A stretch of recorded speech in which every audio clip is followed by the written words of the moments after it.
Welcome back to the Pull the Pin podcast. Tommy, good to see you. We have Matt in studio today as well. All three of us, the band is back together, as they say. Yes, sir. Yes, sir. Yes, sir. We got a lot to talk about today. Not a lot of PGA stuff to talk about today. We'll hit on the Century Tournament of Champions that's coming up next week in Kapalua.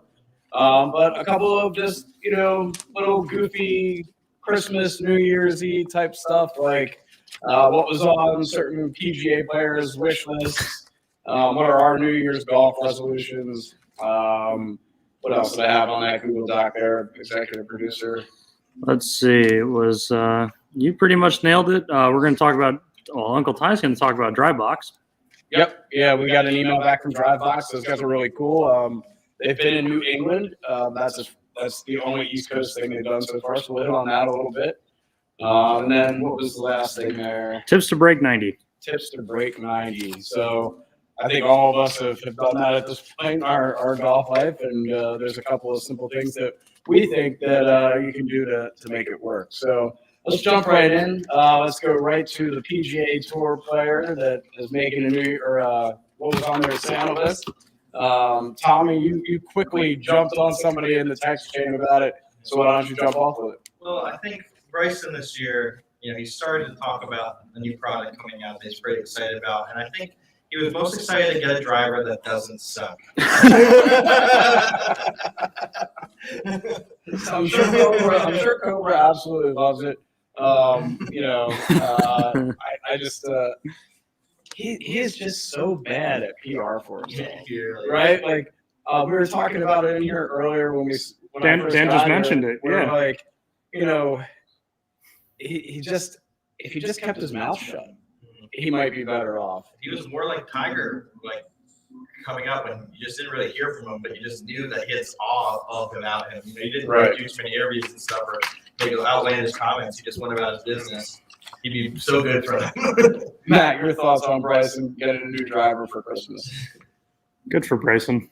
Maybe we won't hear about it this year. I'm sure we will at some point, but I hope we don't. In all seriousness, hope we don't. I haven't seen the new Cobra driver yet. I guess I have, but only pictures. Yeah, right. And I've heard Kyle Berkshire talk about it, and I thought it was funny because he was saying, it's like last year's driver, but more forgiving on the mishits, which was Bryson's biggest, complaint. And I think it's hilarious to talk about these guys who are, trying to swing 140 miles an hour, talking about forgiveness of a driver. I'm like, there is no forgiveness at that point. It's just I can't even comprehend 110 to 115 miles an hour, let alone 140.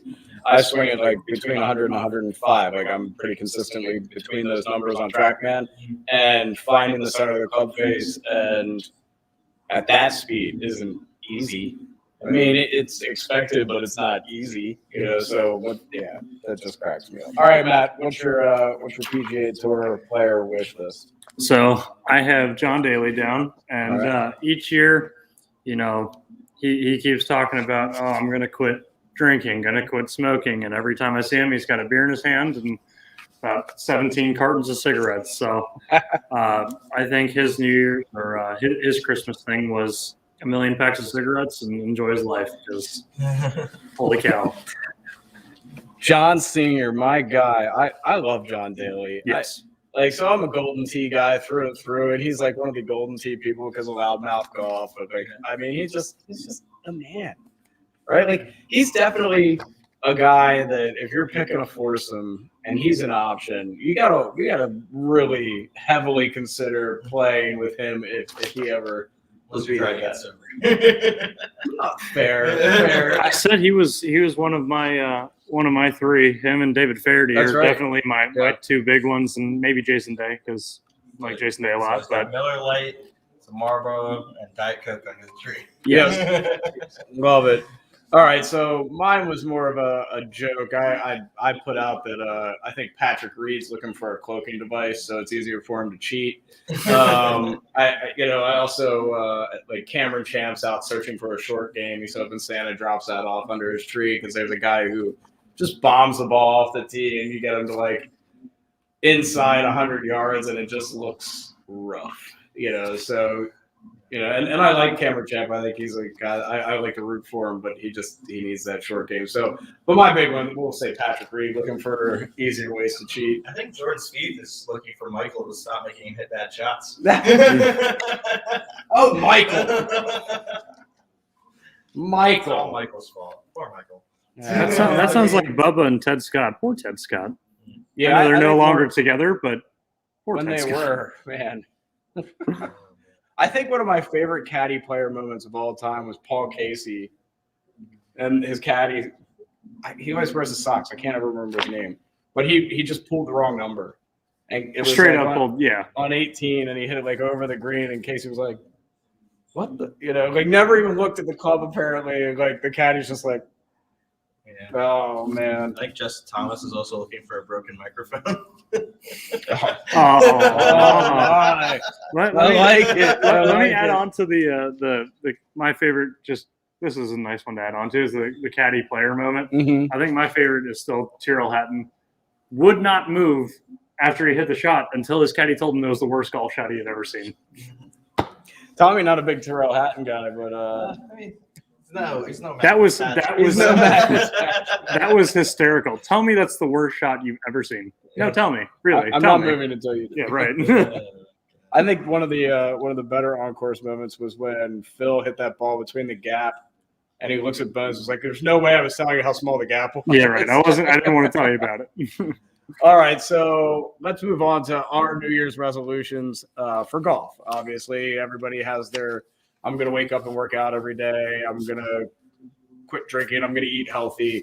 What are your golf New Year's resolutions? Matt, let's start with you. What do you got this year? So one thing I noticed playing with Mr. PTP yesterday is I have neglected my putting. And I can't do that. I've been working so hard at everything else. I can't. My big resolution is don't neglect any part of my game. Make sure you're putting time into each one of them, because as soon as you neglect one, that's what's going to create the big number, create the higher scores. I couldn't agree with that more. That's a great one. This time of year, it's so tough too, because we're kind of blessed with a situation where we get to hit on a simulator. You don't really have to putt, and unless you actually take time to go putt, you're not going to work on it. No. I mean, that's why my basement. Excuse me, I'm still burping up that Red Bull I drank. That's why I love like the basement setup I have. I can have the kids come down there and hit balls into a net while I'm putting. But it's just tough this time of year, right? Like, when do you do most of your practice on the putting green, right? Before a round. Like, you don't usually drive to the driving range and then hit balls and then walk to the putting green. I do sometimes, especially if I'm getting ready for a tournament. But this time of year, if you get to go to the driving range, you might only have an hour of daylight left after work, so it doesn't even enter your head. So we do have a comment. Okay, what's up? I'm going to put it up on the screen here. New Year's golf resolution: do whatever Tiger Woods was doing for the upper body this year. Guy was looking swole. 100% agree, Joe. Wow, love it. Who is that from?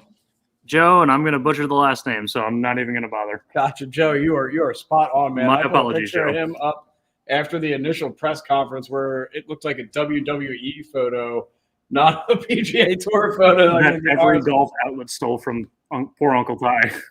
Hey, man, I'm okay with it. Just, throw that it was my picture that I screenshotted off the TV. All right, Tommy, New Year's resolutions for golf. I'm going to continue to hammer, just trying to work on face and path, especially with my long irons. I mean, I think there's really three things I'm trying to work on. First, I think I talked about it in the past one here, is working on my 4 through 7 iron, trying to get more consistent, not miss left as much, and be able to work the ball, which I'm really starting to see outside, which is exciting. Working on getting more, working on my launch angle with my new drivers, trying to get my attack angle up to a point where I can increase my carry distance, something I'm trying to focus on more than overall distance. And third, just continue with our stretching regimen to get my back where it needs to be. So my big one is right off that last bit, to stay healthy. I'm almost 40. I've had some really, really bad injuries. I have a fusion in my spine. I have knee issues. I have a plate in my left hand. And a lot of that is just being consistent with the work ethic. I think if I stay healthy, I have a good practice regimen, I play enough, that the golf game will come along with it. So it's it's big time for me, losing a couple of pounds, staying healthy, becoming more flexible, eating right. I think those are big ones for me. The other one that's a little bit different than just the game side of it, I want to play more competitive golf this year. I'm not there yet where I'm going to be competing in gap matches or like some of the Lanco single stuff I'll play in, but I won't be in the flight that wins it as a 3 or 4 handicap. But I want to play more competitive golf this year. That's a big goal for me. In fact, I played my best golf last year when I was playing competitive golf, so that was fun. Like that was a better feel for me, and I'm excited for that. I'd like to up the caliber of guys I play with as well. So, not a knock against the guys I play with. I play with some really good golfers, but like every now and again, we go out and you're playing with somebody that's shooting 105. I don't care if they shoot 105, but I'd like to have that competitive match going. So. That's a big one for me. Sure. Anything else we want to add to New Year's resolutions? No, but your comment about the fusion and the knee, you are literally Tiger Woods. No, I'm really not. I know for me, gap matches start in April. I think we're in Section A, which is a very competitive section. I want to come out and I would love to go 9-0 this year by being ready to go right out the gate. And those are some of the first rounds that you play. If I put the work in this winter, you'll show up to those and maybe catch some guys off guard. So. Well, Tommy and I are putting the work in on the mornings. We're in the gym by about 5 a.m. Many of you, yeah, we're getting there. We're like 3.5 weeks in now, and I mean, if you follow us on Instagram or Twitter, you see the photos coming up after the off-season workouts. It's something to keep track of. All right, so what's next on that list there, executive producer? We are at, so we got the PGA Santa, done with New Year's golf resolutions. Uncle Ty's turn for Drive Box. Okay, so yeah. Emailed Drivebox last week before the show because I just thought it was a cool concept. For those of you who don't know what Drivebox is, it is basically a drive-up hitting bay. So they have trucks with a trailer attached to the back that has a hitting bay inside the trailer, and it comes with a bar and clubs and music. And basically, they're pretty much West Coast based. But I emailed the guys. The owner actually emailed me back, and I think maybe their communications director as well. So I got 2 emails within the span of like 15 minutes. Basically, it's $350 an hour, which I thought was pretty reasonable for drive-up service, right? So if you're having a party and you've got 10 people that want to throw in, it's not an absurd amount of money to get 2 or 3 hours worth of golf out of it. They've been as far east as New England. They did something in New York and up in the New England states. So, not much down this way. I told them in an email back, I said, I think that this is a huge market for them if their trailers are heated. So, like, here you are in the Northeast, like, you could have college teams that, don't have good facilities that could, certainly rent from those guys. I thought that just the Northeast weather in general would be a big benefit to them if those trailers are heated, which they didn't respond to that part of it yet. I did ask. But I thought, for instance, you get you wouldn't even have to pimp the trailer out as much for like a wintertime thing, right? So like you could have your social trailer and then you could have, okay, we rent this out to teams. Right. So I just thought that was something that they could probably look at.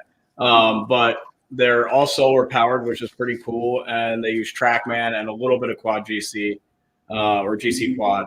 But yeah, decent guys. Very good. I was happy with it. Yeah. Nice to hear back from them. I'm hoping to stay in touch with them. I told them if they ever come to Lancaster to let me know. Like I might even rent an hour from them just to see what it's like. Hopefully Emily doesn't watch the podcast and realize that I told somebody I might spend $350 on an hour or something, but I don't think my wife watches the podcast. So, probably for the best.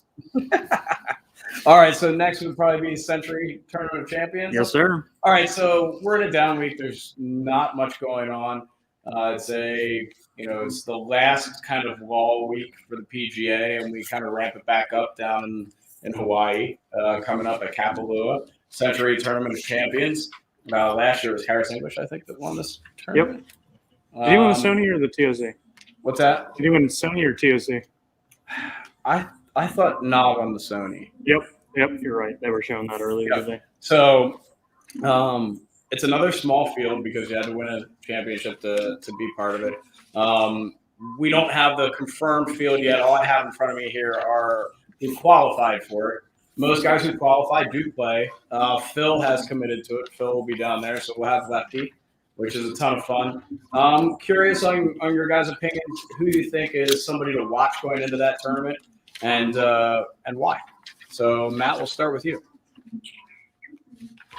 I mean, there's the usual suspects. Like, I do want to say Tony Finau again because I really think he's going to have a really good year. And, I mean, every part of his game just looks solid. Again, dude shot 59 just in a pick-around round. So that's there's my pick then. Okay, so I have a question about that. 59 is a great number, right? Like I'm not dismissing that. For those guys, though, is 59 in a dick around round the same as like what do you think that equates to a tournament round, right? Do you think he's shots better in the tournament round or shots worse? I think that equates to like a 66. Oh, 66 in a tournament. No, I think that's like 63 in a tournament. 63, 61 to 63, somewhere around there. Not 61. You don't think so? It's not two strokes. Not with people down the lines and filling the fairway. Like I think that adds an element that none of us understand, obviously. So right. Like we could be totally off. Like you could be exactly right. 61 could absolutely be the number.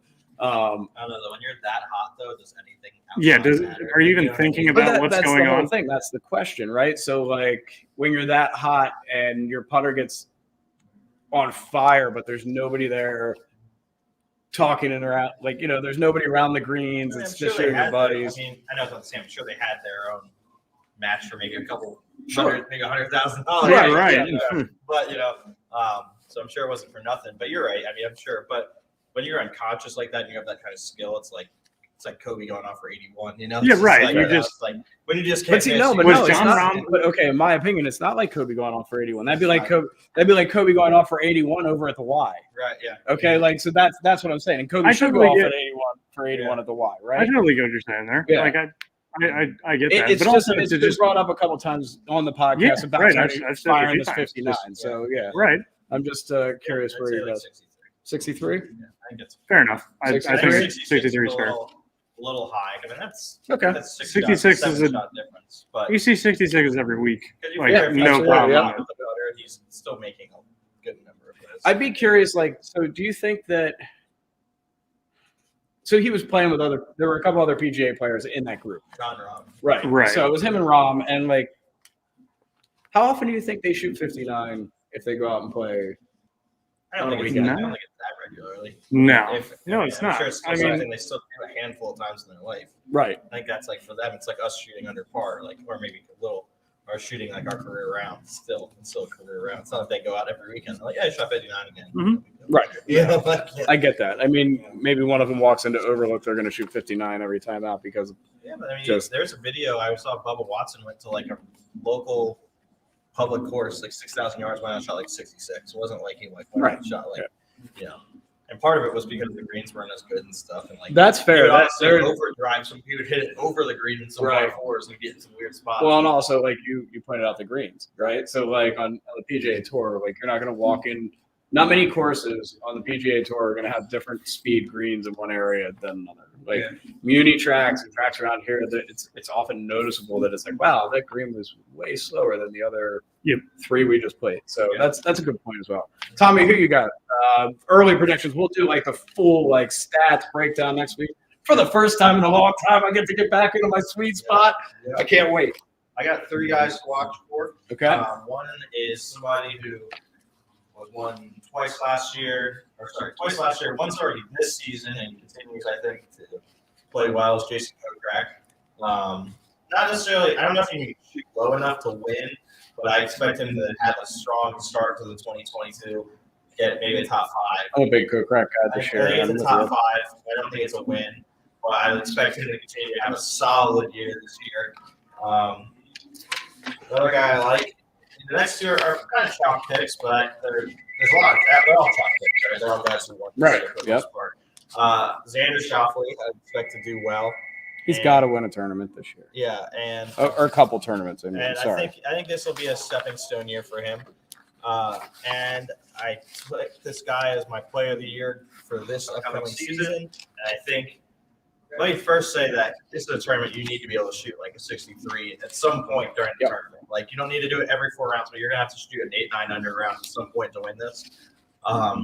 And I think there's nobody better to do that than Justin Thomas. And I think he starts his player of the year run from the first tournament of 2024. Is the tournament that they have Xander Schofield qualifying for this the Olympics? I don't believe so. Because the picture, like everybody else is holding a picture of the trophy they won, and Schauffele's wearing a gold medal. We'll have to get Matt in on that. I don't think he qualified just by that, but I don't remember him winning a tournament last year. That's why. Yeah, we'll have to have Matt look it up. Yeah, but, Matt had to go help a customer, so he'll be back. And when he gets back, we'll have him look up Xander Schauffele last year. Justin Thomas shot 59 at the Sony Open in Hawaii, so he has a history of playing well in Hawaii. I like him to kind of come back, not come back this year. He's obviously still a top 10 in the world guy. Sure. Yep. But I've said on the previous podcast he's my pick to be the player of the year this year. Yep. I think we're in agreement there. I like him a lot this year. Matt, did Xander Schofield win a tournament last year outside of the gold medal? So I have a couple as well. I'm not going to go chalk picks. I'm going to go guys I think you got to look out for this week or next week. The closest to chalk that I have would be Kevin Na, Kokrak's partner in the QBE shootout that we just had. I'm just a Na guy early in the year. He played really well early in the year last year, and he's the guy. He doesn't stop playing, right? He doesn't take breaks throughout the season, which So I see him coming in good form. I like him this week. A couple of guys to look out for like a top 10, top 5 that you'd get pretty good odds. I like Garrick Higo a lot. South African playing, tropical golf. Like I think he can come out and play well. And Lucas Glover is another guy that I think is going to have a nice year. He's going to be a guy that has some top 10s and top 5s that you're going to be able to make some money on this year. Pay attention to those two guys this week. How they play next week. I'm so used to it being the week of. Right. Next week. Those two guys, if they play really well this week or next week, the following tournaments that they get to play, and I think they'll be really strong. Yeah, I mean, Hawaii is its own animal. I mean, different type of grass, tighter. It's just different. It's unlike any other portion of the season that you see. And I think that there's historic people who play well in Hawaii. And we're back. Sorry. So, no, I think you're right about it's that. something to try to take advantage of. It's really a 2 to 3 week span where you can rack up a lot of points if you like that style of golf, and then I think they immediately go to the West Coast and then to Florida. So, which is a little bit different entirely. So if you're somebody you can take advantage, if you play well over there, you want to play hot and get going fast because that's what's going to ultimately give you. Well, they're not overly long courses, right? Because they're on islands, there's just not enough room. So they're not overly long courses. You have that situation where you've got a ton of wind and you've got elements, right? You're going to play through the elements, and there are just certain guys who are better at that than others. And it's one of the reasons I love Kevin Na. You don't have to be overly long, but Kevin Na can pop the lights out of the place and can get really hot and not have to hit a 330, right? So there's a guy that I really like in 2 weeks. All right, what's next on that list? Unless anybody wants to talk more about the Tournament of Champions, I do. Great. Just to let you know, no, he didn't win anything. Right, so the gold medal is literally good. getting based off the gold medal, which I did not realize. I didn't realize that counted either. Implications at all. If you didn't get any FedEx Cup points for it, didn't get any money. Well, it was interesting because when you brought him up, I was like, is he even playing? Because I remember just us talking relentlessly last year about how he's always in the hunt going into the final day and just could never close the deal last year. Xander's got to win one this year. He's too good a player. I think the gold medal and the Ryder Cup were great for him. Yeah, I think that really helps him moving forward. Anything else to put on the century there, No, sir. producer? All right, what's next on that Google Doc? This is tips to break 90. Tips to break 90. That's exactly what I want to talk about. All right, so how old were you when you broke 90, Tommy? From men's tees. Yeah. I'm not talking about when we were playing junior golf. 12, 13, maybe. Not bad. Probably 17 or 18. All right, so as the old guy, I didn't start playing until I was 26. I broke 90 when I was 28. I remember it very, very well. I had been playing for 2 years, and I played 400 rounds of golf in the first 2 years of golf that I played. It was just, I just never stopped. I wasn't married, didn't have kids, and just kept playing. And there were two pieces of advice that I still try and think about to this day, trying to break 70 and break 80. And one is understand how you hit the golf ball. And when I say that, what I mean is you don't carry the ball you don't carry the ball where the ball ends up. Understanding your carry distances for every golfer. I don't care what your handicap is. You need to understand it. You don't need to know them exactly, because that's a really difficult science, right? That's something that like I still struggle with as a 3 and 4 handicap. Like sometimes you just hit a fire and it goes. But you should know that your 5-iron goes 170 to 185 yards, right? Like that needs to be in your head. Now, where obviously you might duff some shots, you might hit some shots poorly. The other piece of advice that I still think about to this day is have one go-to club off the tee. So if you can't get the driver in play, have a club that you absolutely are comfortable putting it in play with. I don't care if it's an 8-iron and you have to go 8-iron, 8-iron, 8-iron into a hole. It still puts you in better position than going OB rough, right? Like you're just talking about being on the green in 3 versus hitting 3 from the tee. Exactly. So those are the two biggest pieces of advice that I got when I first started playing a lot, that I've always tried to keep in the back of my head no matter what. It's gotten more precise the more I've played, right? Like, so now I sit there and it's like if I have a 9-iron in my hand, I'm hoping 140 to 147, 148. You know, the 8-iron, I'm looking, and it's that 8-yard window, right?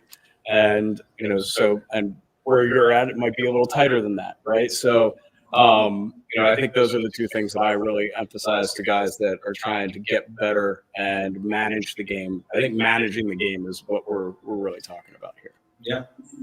I have 3 pieces of advice that are extremely specific, but if you do all 3 things, it's almost impossible to not break 90. Have no OB, which you already talked about. Yep. You know, it's okay to get in the water every now and again. I mean, ideally, you have no penalties, but that's easier said than done. But you can't have you can't have to hit the same shot twice. So you can't have to re-tee or like literally hit one 2 inches in front of you, which I mean, we're going to hit bad shots. It's going to happen. But OB is the ultimate penalty. You know, so as long as you're not re-teeing at any point during the round, you're at least progressing forward onto the hole. The other 2 are short game related, and they're really simple. Is get the ball on the green in 1 is one of the biggest things you see. Sometimes, you know, people see Phil Mickelson hit the flop shot, and they're like, I want to throw it up in the air. Like, if you don't have that shot in the bag, don't hit it. You don't even necessarily have to look at the hole. You just have to make sure that after 1 chip, you have a putt the next shot. That's very, very important. Have a stock shot. You know, I know you watch like Rick Shields and stuff, always talks about the bump and run, the 8-iron. It doesn't have to be the 8-iron or anything, but you have to have a club that in most situations you're like, all right, I'm going to pull out my pitching wedge or something and hit a little chip. And that's it. And like, maybe I'm still 30 feet away, but I have a putt. And then the third is to, if you don't 3-putt at any point in the round, you know, and the easiest way to do that is just strictly to focus on speed. You know, even if you're a bad green reader, you know, you're never going to have that many putts that break multiple feet. So if you can have confidence from like 45 feet or even 30 feet and then that you can hit it the correct distance and it's 3 feet left or right either way, you're going to give yourself a good chance to have 2 putts. So, I mean, if you don't have to re-tee, you're not double chipping, and you're not 3-putting, you're going to have to do some stuff seriously wrong between from the time you leave the tee to the time you get to the green or around the green to not shoot 90. I want to echo the short game thing. So, like, just like off the tee, you have to have a go-to shot. I think your short game should have a go-to shot as well, right? So, like Tommy, you know, prefaced the Phil Mickelson flop shot, right? Like, that's not a shot that is going to help you unless you absolutely know you can hit it, right? So, like you said, the 8-iron chip, something like that. I think that's super important. Matt, I think that the 8-iron chip is not necessarily the way to go as much anymore. You know, you hear that as like the go-to club, but understanding that clubs are stronger lofted now, you really want to use like a 9-iron or pitching wedge more than likely. But just whatever club it is, I mean, it could be a 5-iron. It doesn't matter. Like even if you're hitting like a little punch shot almost, you know, whatever club you stand over and you're like, I'm going to have a putt. And it doesn't have to be, I'm going to have tapping. It's going to be like, I might have a 60-footer, but I'm going to have a putt after I hit this shot. It's very important. absolutely. That is so important. Matt, what about you? Well, you guys said pretty much everything that could be said. And my biggest thing, just to dumb it down to about as basic as you can get, is I had it. Know your distances. I mean, not, oh, if I flush this one, it'll go this far. Not that. Know your distances. You know, even just a basic understanding of your distances is going to be huge difference. It's probably the biggest thing. I think another one is just self-awareness, right? So if you're fighting to break 90, if you're that player and there's nothing wrong with that player, that's 70% of golfers. Way more than that. I can't remember. I know that over 90%. I know the number. It's like different for like breaking 80 and breaking 90. I just always forget what it is. But so it's a huge number of people who are trying to actually break 90. And one of the things that I think is super important is play real golf. Okay, you know, it's okay to hit 2 balls if you're out playing by yourself, but understand where you are score-wise, right? Like learn some of the rules. I don't mean that you need to carry around a rule book and like understand like, oh, you can't drop it. Oh, it's got to be closer to that stake. Like, whatever. Like, you know, you hit it in the water, give yourself a decent drop and put it out there, but understand where you're getting strokes that way. Also, another thing that is super helpful is figure out your pars, right? So if the course is par 72 and you're an 18 handicap, right, you're getting an extra stroke on every one of those holes. So play them that way. Okay, so like if you have a long par 4 and you're an 18 handicap, you're treating it like a long par 5 or a short par 5, essentially, right? So you want to birdie that par 5, which would be a par with your handicap. It just simplifies and makes you feel a little better about the game as you're getting better. You'll know when you can start taking strokes off because your handicap will get better. The last thing is keep a handicap. Okay, like we would play with all of you if you have a handicap and you come out. I'm not going to – it's really tough to play a match with somebody that is not keeping a handicap, is going to shoot 95 and be upset that they got smoked. Well, they might not have gotten smoked if they had the handicap, right? We might have been closer in that. It helps people of all, you know, skill levels play. It's a measurable way of seeing your improvement as well. Absolutely. Got another comment here, by the way. All right. Same from Joe. Par may seem intimidating to some, but think about it as 5 shots to get to the hole, to get into the hole. If you have 18 of them, then it's 90. Do one better on a par 3, and it's 4. That is a great way to look at it, Joe. I love it. That's a great way to look at it as you're trying to break 90. All right. So what do we have? Anything left on that list for the day? That's it. Just to add on one more thing as well. I had to learn this pretty quickly. Put your damn pride aside. Yeah. Like if it is windy out and you're like, oh, I hit my 7-iron 170 yards, and you have wind directly in your face, your 7-iron will not get there. That's right. Yeah. So just don't be afraid to put your pride aside. Your game will thank you for it. It's all course management. I mean, Yep. There's a lot of things that go into becoming a good golfer. You know, understanding wind, understanding uphill, downhill, understanding slow, like lie and everything. But I mean, for the guy who's trying to break 90, I think he needs to try to keep it as simple as possible. Yep. And the other thing I want to preface with my short game thing too is it doesn't mean you stop practicing shots, like trying to throw it up in the air, trying to do, you know, you're obviously trying to get better, but like when you're playing golf, you want to go to a shot that you know is going. If you're like, hey, my goal is like, I just want to break 90 today, it's just keep it simple around the green and just make sure you get it on. But if you want to continue to improve, you do have to learn to get creative around the green and stuff. But There's a great story about Tommy Armour.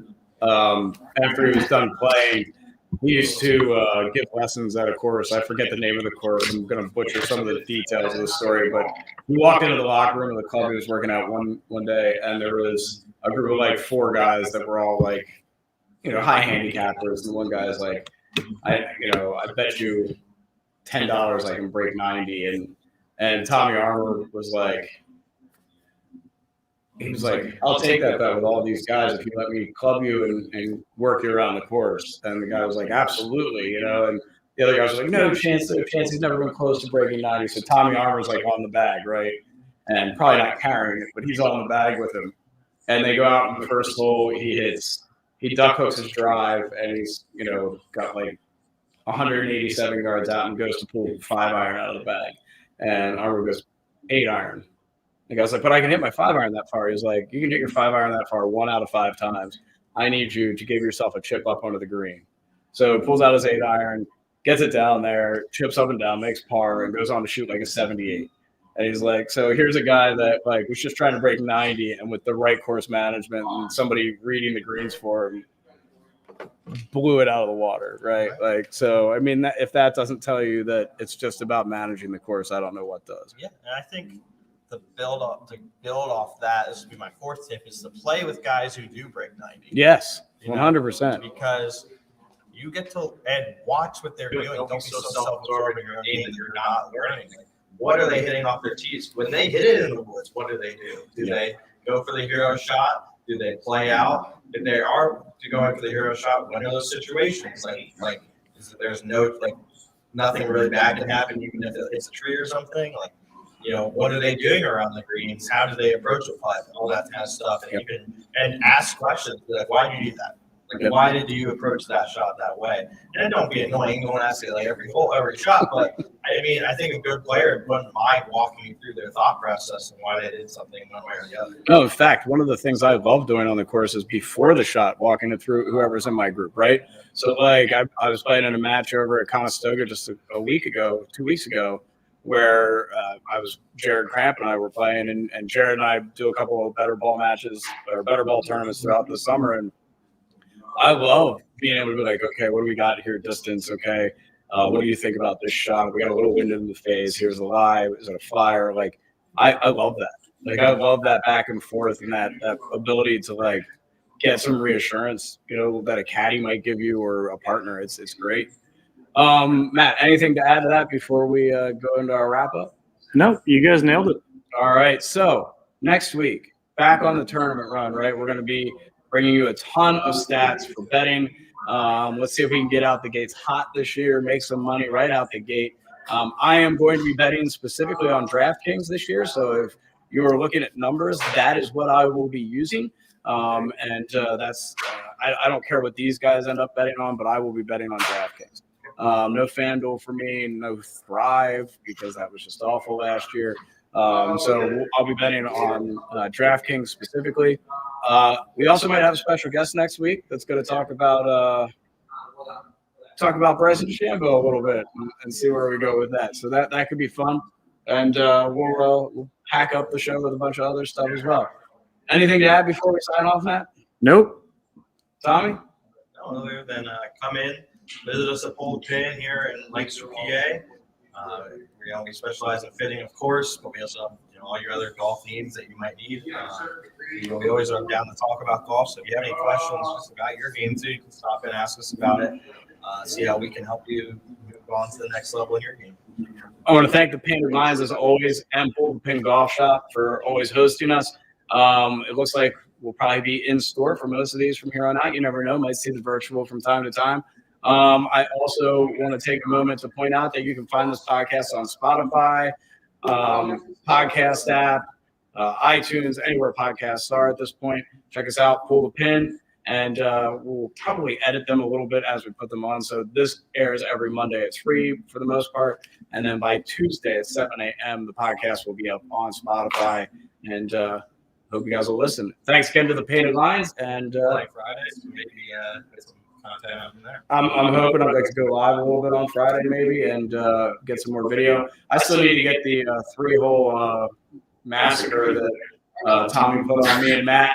We put a couple of clips out of those guys swinging. I didn't get my clip together yet. I've just been kind of busy with Christmas and holidays. But outside of that, we will see you guys next week. For Tommy, for Matt, Ty, bye.